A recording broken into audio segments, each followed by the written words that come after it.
এই সমষ্টিটোৰ যিসকল বাঙালী ভাষী লোক আছে আৰু চিলাপথাৰ চিচিবৰ গাঁও সমষ্টিটোৰ বাঙালী ভাষী লোকসকলৰ মাজত ৰাইজৰ দলৰ এখন সভা অনুষ্ঠিত হৈছিল। আমাৰ ভাষিক সংখ্যালঘু পক্ষে এই সভাখন আয়োজন কৰিছিল আৰু আজি যথেষ্ট সংখ্যক বাঙালী ভাষীৰ লোক আমাৰ সভাখনত উপস্থিত আছে। গতিকে মই সকলোকে তেখেতসকলক আমাৰ সভাখনত উপস্থিত থকাৰ কাৰণে ধন্যবাদ জনাইছোঁ। শতাধিক নাগৰিকে বাঙালী নাগৰিকে আজি আমাৰ দলত যোগদান কৰিছে।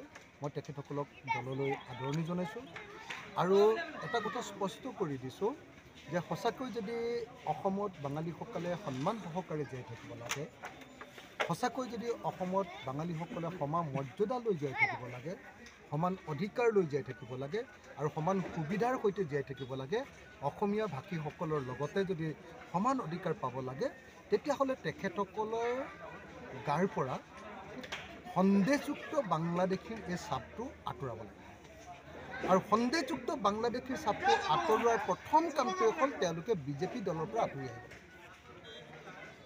বিজেপি দলে বা নাগৰিকত্ব সংশোধনী আইন আনি তেওঁলোকক নাগৰিকত্ব দিম বুলি ক'লে বাংলাদেশৰ পৰা অহা বাঙালী ভাষী লোকসকলক, কিন্তু মাত্ৰ দুজনে নাগৰিকত্ব। কিয় লোৱা নাই বাকীবিলাকে? কাৰণ সকলোৱে জানে যে কাৰ অধীনত যদি নাগৰিকত্ব ল'বলৈ হয় অসমতো থকাটো সম্ভৱ নহ'ব, কাৰণ বিদেশী বুলি লগে লগে মানুহে গম পাই যায়। সেইকাৰণে আমি ভাবোঁ যে বিজেপিয়ে অসমৰ বঙালী মানুহবিলাকক পূৰ্বতে যেনেকৈ আপোনাৰ মিয়া মানুহবিলাকক মুছলমান মানুহবিলাকক সন্দেহযুক্ত বাংলাদেশীৰ এটা আৱৰ্তত পেলাই দিছিলে, এতিয়া বিজেপিয়ে এই মুহূৰ্তত আমাৰ অসমৰ বাঙালী মানুহকো তেনেকুৱা এটা বিপদত পেলাইছে। সেই বিপদত পেলালে বিজেপিয়ে বাঙালীসকলক ক'লে তোমালোকক নাগৰিকত্ব দিম, কিন্তু নাগৰিকত্ব নিদিলে। আজিৰ দিনটোত এই মাজৰবাৰী অঞ্চলৰ মানুহক খবৰ লওক আপোনালোকে, আজিও জোনাই আৰু চিচিবৰ গাঁও সমষ্টিৰ অতি কমেও 4,000 বাঙালী ভাষী মানুহৰ ওপৰত ডি ভোটাৰৰ এতিয়ালৈকে কেছ চলি আছে। এতিয়াও কমেও 8,000 ধেমাজি জিলাৰ 8,000 বাঙালী ভাষী লোকৰ ওপৰত এতিয়াও বিদেশীৰ সন্দেহযুক্ত বিদেশীৰ নটিচ আহি আছে। এইটো কাৰ দিনত হৈছে? এইটো বিজেপি হৈছে। কিয় কৰিছে? বাঙালীসকলক ভয় খুৱাব লাগে আৰু বাঙালীসকলক ভয় খুৱাই তেওঁলোকে সদায় ভোটটো লৈ থাকিব লাগে। কংগ্ৰেছে যেনেকৈ মুছলমানক ভয় খুৱাই ভোটটো ল'ব খোজে, বিজেপিয়ে তেনেকৈ বাঙালী ভাষীসকলক ভয় খুৱাই ভোটটো ল'ব খোজে। সেইকাৰণে আমি আজি কৈছোঁ যে যদি সঁচাকৈ বাঙালীসকলে অসমত অসমীয়া মানুহৰ লগত ভালকৈ জীয়াই থাকিব লাগে, তেতিয়াহ'লে আমি সকলোৱে সমিল মিলেৰে থাকিব লাগিব, জয় আই অসম ক'বলৈ আৰম্ভ কৰিব লাগিব।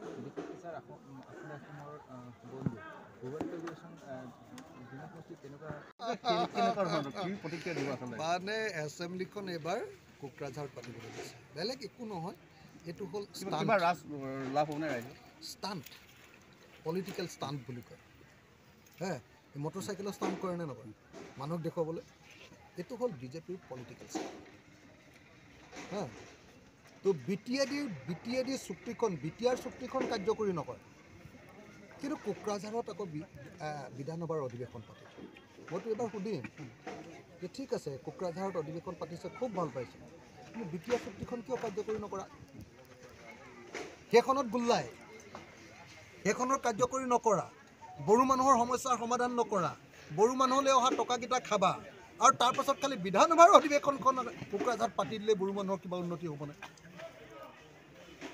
মই একমাত্ৰ বিধায়ক য'ত বিধানসভাত মই চিঞৰি সুধিছোঁ যে বি টি আৰ চুক্তিখন কেতিয়া কাৰ্যকৰী হ'ব? উপেন ব্ৰহ্মৰ জন্মদিন পাতিলে নহ'ব। বড়ো লোকসকলৰ যি অধিকাৰ আৰু বড়ো লোকসকলে যিখন চুক্তি কৰিছে কেন্দ্ৰত, যিবিলাক কাম কৰিম বুলি কৈছে সেই কামবিলাক কৰি দিব লাগিব। সেই কামবিলাক নকৰে, কোকৰাঝাৰত বিধানসভাৰ অধিৱেশন পাতিব। এইটোৰ নিচিনা ফাল্টু, আমাৰ বিজেপি দলৰ নিচিনা ফাল্টু দল পৃথিৱীত জন্ম হৈছে নেকি কেতিয়াবা? দুনিয়াৰ 2 নম্বৰী দল। মই অন্য এটা মোৰ বিষয় এটা ক'ব খুজিছোঁ।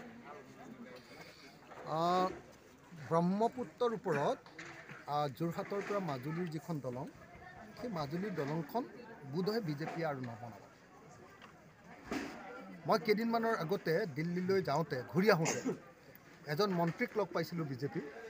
মন্ত্ৰীজনে ক'লে, তেতিয়া যোৰহাটৰ ইলেকশ্যন শেষ হৈছিলে, লোকসভা ইলেকশ্যন, মন্ত্ৰীজনে ক'লে নাই যোৰহাট লোকসভা সমষ্টিৰ মানুহে আমাক হৰুৱাই দিলে, গতিকে যোৰহাট আৰু মাজুলী সংযোগী, মাজুলী মানুহেও আমাক ভোট দিয়া নাই, গতিকে যোৰহাট আৰু মাজুলী সংযোগী দলংখন আমি বন্ধ কৰি দিওঁ। তাৰ এসপ্তাহৰ পাছতে সঁচাকৈ দলং বন্ধ কৰি দিওঁ। যোৰহাটত গৌৰৱ গগৈ জিকাৰ কাৰণে আৰু বিজেপি হৰাৰ কাৰণে, বিৰোধী পক্ষ জিকাৰ কাৰণে বিজেপিয়ে যোৰহাট মাজুলী সংযোগী দলঙৰ নিৰ্মাণ কাৰ্য বন্ধ কৰি দিছে। এইটো ৰাজনৈতিক আক্ৰোশত এই কাম কৰিছে। মই সেইকাৰণে হিমন্ত বিশ্ব শৰ্মা, সৰ্বানন্দ সোণোৱাল আৰু নীতিন গাডকাৰীক দাবী উত্থাপন কৰিব খোজোঁ যে অতি সোনকালে যোৰহাট আৰু মাজুলীৰ দলঙৰ নিৰ্মাণৰ কাম আৰম্ভ হ'ব লাগে। আপোনালোকে জানি আচৰিত হ'ব যে মই সেইদিনা নাৱত আহোঁতে, জাহাজত আহোঁতে দেখি আহিছোঁ যে যোৰহাট মাজুলীৰ যিটো দলং মই নিজে 3টা খুঁটা দেখি আহিছোঁ। 3টা খুঁটাৰ ৰড চোৰে কাটি লৈ গুচি গ'ল। যদি সেই ব্ৰহ্মপুত্ৰৰ মাজৰ দলঙৰ ৰড, খুঁটাৰ ৰড যদি কাটি লৈ যায়, সেইখন দলং হ'ব নেকি? সেইখন দলং হ'ব নেকি আপুনি কওকচোন? সেইখনটো ভয়াৱহ, একদম ভয় লগা ধৰণৰ দলং হ'ব। গতিকে বিজেপিয়ে কোনো পধ্যে এই মুহূৰ্তত এই দলংখন হোৱাটো বিচৰা নাই, কাৰণ যোৰহাটত তেওঁলোকক হৰুৱালোঁ আমি। আৰু সেইকাৰণে যিহেতু বিৰোধী পক্ষ জিকিলে, সেইকাৰণে প্ৰতিশোধ পৰায়ণ হৈ এতিয়া হিমন্ত বিশ্ব শৰ্মাটো ফেটি সাপৰ নিচিনা মানুহ, য'তে ত'তে মানুহক খুটি দিব। এওঁলোকৰ একদম পদুম ফুলৰ মাজত ফেটি সাপ থাকে। বিজেপিৰ পদুম ফুলৰ মাজত সদায় ফেটি সাপ থাকে। ই ভয়ানক দল এটা। ই যেতিয়াই যোৰহাটত হাৰিলে লগে লগে দলঙেই বন্ধ কৰি দিয়ে। গতিকে মই সকলো মাজুলীবাসী ৰাইজ আৰু যোৰহাটবাসী ৰাইজক আহ্বান জনাইছোঁ আৰু অসমবাসী ৰাইজক আহ্বান জনাইছোঁ যে বিজেপি চৰকাৰৰ বিৰুদ্ধে ব্যাপক প্ৰতিবাদ হ'ব লাগে আৰু যোৰহাট আৰু মাজুলী সংযোগী দলংখন পুনৰ নিৰ্মাণ কৰিবৰ কাৰণে আমি সকলোৱে ঐক্যবদ্ধভাৱে চিঞৰিব লাগে। মই বিধানসভাতো এই প্ৰশ্ন উত্থাপন কৰিম আৰু অতি সোনকালে যোৰহাট মাজুলী সংযোগী দলংখন নিৰ্মাণ কৰিবলৈ দাবী জনাইছোঁ।